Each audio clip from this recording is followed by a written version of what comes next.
Mumbai south central चुनावी क्षेत्र से वंचित बहुजन आघाड़ी ने अब्दुल हसन खान को अपना उम्मीदवार घोषित किया है।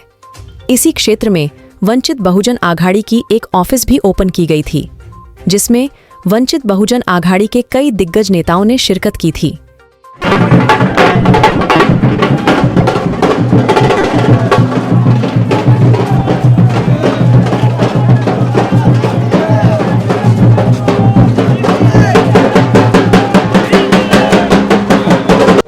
लोकसभा चुनाव है, आज यहाँ पर कार्यालय का उद्घाटन हो रहा है। किस तरह ये माहौल देख रहे हैं आप वंचित का? निश्चित तौर पे महाराष्ट्र की राजनीति में एक बहुत बड़ा बदलाव है और जिस तरह से हमारे मुंबई के अध्यक्ष अब्दुल हसन साहब है, इनको इस लोकसभा की जो उम्मीदवारी मिली है, आज सुबह से करीबन ये 9वां ऑफिस का उद्घाटन है। आज शक्ति नगर में जो इतने सालों से, जो वर्षों से जो सांसदों ने काम नहीं किया, जो बेरोजगारी को लेकर हो कि घर को लेकर हो, जो समस्या आज भी वैसी ही है, तो निश्चित तौर पे अब्दुल हसन साहब एक नया उम्मीदवार बोल के इस सारी समस्याओं को हल जरूर निकालेंगे। तो एक और बात है, किसी दल ने किसी मुस्लिम कैंडिडेट को बहुत लोगों ने किसी वो दिया नहीं है चांस, यहाँ पर मौका दिया गया है, क्या कहेंगे? निश्चित तौर पे जो लोगों ने आज तक मुस्लिम मतों के भरोसे जो राजनीति की है, खुद का फायदा किया है, फिर वो कांग्रेस हो, राष्ट्रवादी हो, जिन्होंने सिर्फ वोट की राजनीति की है। हमारे श्रद्धेय नेता बाला साहब अम्बेडकर, इनका विजन मुस्लिम को लेकर बहुत क्लियर था।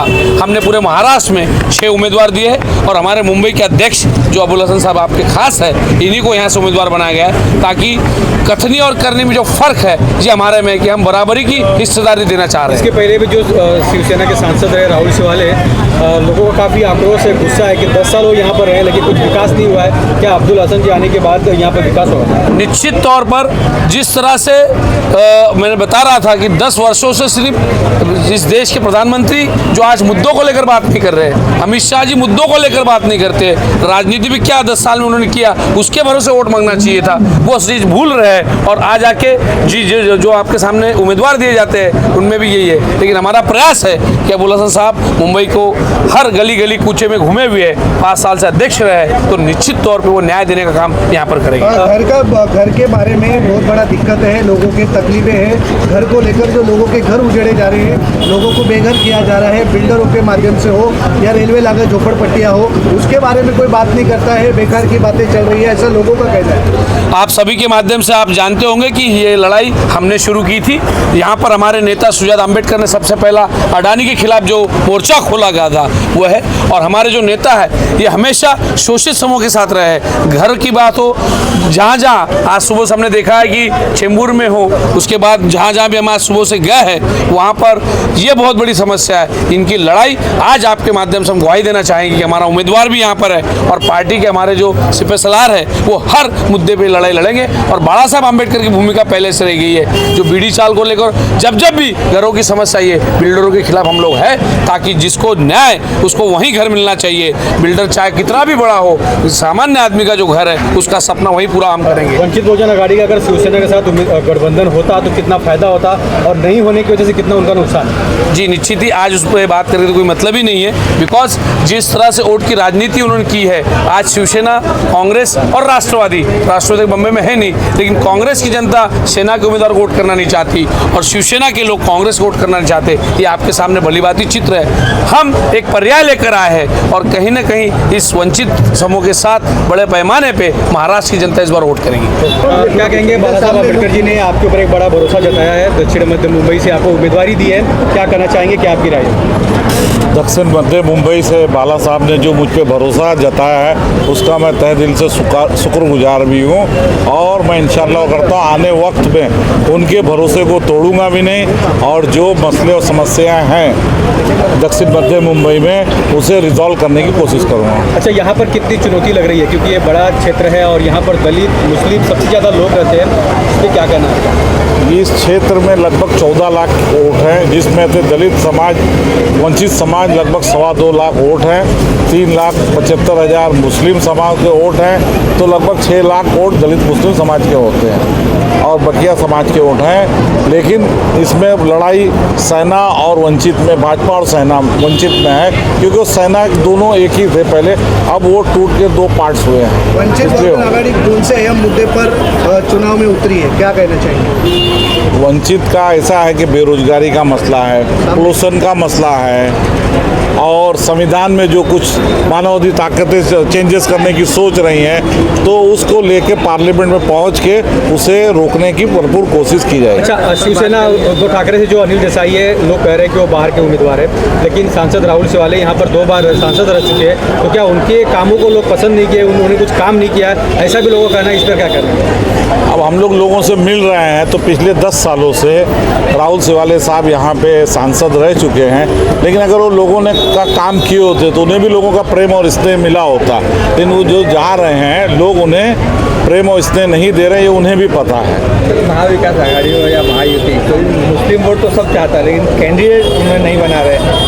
आपको यहाँ मौका मिला है, क्या कहेंगे, क्या मैसेज देना चाहेंगे? जब देश आज़ाद होने से पहले कांग्रेस के प्रेसिडेंट आप उठा के देख लो तो मुसलमान अक्सर रहे हैं, लेकिन 1947 के बाद जो देश आज़ाद हुआ उसके बाद कोई भी मुसलमान को कांग्रेस का प्रेसिडेंट नहीं बनाया गया आज तक। पहले तो कुछ कैंडिडेट दे दिए जाते थे, लेकिन ये 2024 ऐसी आई है कि खाली महाराष्ट्र नहीं, अदर्स अलग भी स्टेट में भी एक भी उम्मीदवारी कांग्रेस ने मुसलमान को दी नहीं है। मुसलमान का खाली वोट लेना जानती है और मुसलमान को उम्मीदवारी देना उन्हें मंजूर नहीं है। आपकी बार कुछ बदलाव होगा? आपकी बार जरूर बदलाव होगा। मुस्लिम कौम भी समझ रही है कि हमें यूज़ एंड थ्रो किया जा रहा है। अब वो अच्छी तरह समझ रहे हैं कि अब जब हमारा आदमी खड़ा होता है तो उनको उम्मीदवारी नहीं दी जाती, वो इंटरेस्टेड भी होता है, पक्ष में काम भी करते तो लोग नहीं दिया जाता है। इसके लिए अब की हो इंशाल्लाह बदलाव जरूर आएगा। कितना इस क्षेत्र में इसका फायदा होगा और किस तरह आप लोगों के बीच में जा रहे हैं अपने कैंडिडेट को लेकर? देखो, कार्यालय ओपनिंग एक कार्यकर्ताओं में एक माहौल बन जाता है, मोटिवेशन का, उनका मॉरल बढ़ता है। और हमारी कोशिश यही रहेगी, आप जैसे हमारा एक प्रॉब्लम है, मतलब हमको चुनाव चिन्ह देर से मिला है, हम एक रजिस्टर्ड पार्टी है, इसके वजह से देर हुई। इसके पहले हमने हमारे उम्मीदवार का चेहरा पूरे चुनाव क्षेत्र में घुमाया है, और चुनाव चिन्ह मिलने के बाद आप कल से देखते रहेंगे कि हमारे कार्यकर्ता गली गली घूम रहे, घरों घरों में जा रहे, पर्ची बांट रहे, लोगों से मिल रहे, और कल से हम लोग एक अच्छी लेवल पे पहुंचने की कोशिश कर रहे हैं। कि आप देखोगे चीता कैंप में हमारी काफ़ी मीटिंग हुई है, इसके पहले कुछ अलग मैसेज चल रहा था, अभी लोगों तक सही मैसेज गया है कि चुनाव होने के बाद भी लोग बीजेपी के साथ जाने वाले हैं। वंचित एक ऐसी एक पार्टी है कि कोई भी मामले में बीजेपी के साथ समझौता नहीं करेगी। सर, क्या कहना चाहिए? जहाँ भी आप जा रहे हैं तो क्या रिस्पांस मिल रहा है लोगों का? देखो, लोगों का रिस्पांस बहुत अच्छे से मिल रहा है। पहले लोगों के पास ऑप्शन नहीं था, अभी हम लोग घर घर तक पहुंच रहे, हमारी बात रख रहे, हम कोशिश कर रहे, हम लोगों को बता रहे, और हम लोग कामयाब भी हो रहे। लोगों का बहुत अच्छे से रिस्पांस मिल रहा है, मुस्लिम मोहल्ले में बहुत अच्छा रिस्पांस मिल रहा है हम लोग को। सर, आप क्या कहना चाहेंगे कि जो निशानी है जिसको लेकर के, जो गैस का सिलेंडर है, उसी को लेकर के पूरे हिंदुस्तान में बवाल चल रहा है, और वही निशानी आपको मिली है? देखो, अभी आप ऐसा बोलोगे कि कांग्रेस के राज में 400 का सिलेंडर था, तो हम बोलते हैं कि नहीं, कि कांग्रेस ने भी टाइम पे सिलेंडर के भाव बढ़ाए हैं। जब भी हम लोग बचपन, मतलब जब समझ में आया था, घर में हमारे सिलेंडर आया था तो 90 रुपया सिलेंडर था, कांग्रेस ने उसको 400 लेके गया, और ये लोगों ने उसकी 3 गुना दाम बढ़ाए, 1200 तक लेके गए। मतलब कांग्रेस भी सही नहीं, बीजेपी भी नहीं सही है। इसके लिए हम लोग ने चुनाव चुनना हमारा गैस सिलेंडर लिया है, ताकि लोगों तक हम लोग और अच्छी तरीके से पहुँच जाए। और हम लोग अगर इसमें सक्सेस होते हैं और हमारी सरकार बनती है या हम सरकार में शामिल होते हैं, तो हम लोग का पहला मुद्दा ये रहेगा कि गैस सिलेंडर के दाम काफ़ी कम हो। सतीश जी, विकास का दूसरा नाम मोदी गारंटी है, क्या लगता है? विकास कहाँ गुम हुआ है, ये तो दिखाई नहीं दे रहा भाई। बहुत टाइम से हम विकास नाम के लोगों को ही पहचानते, विकास नहीं दिखाई दे रहा है। 15 लाख का जुमला आप लोगों ने देखा है, 2 करोड़ नौकरियाँ आप लोगों ने देखा है।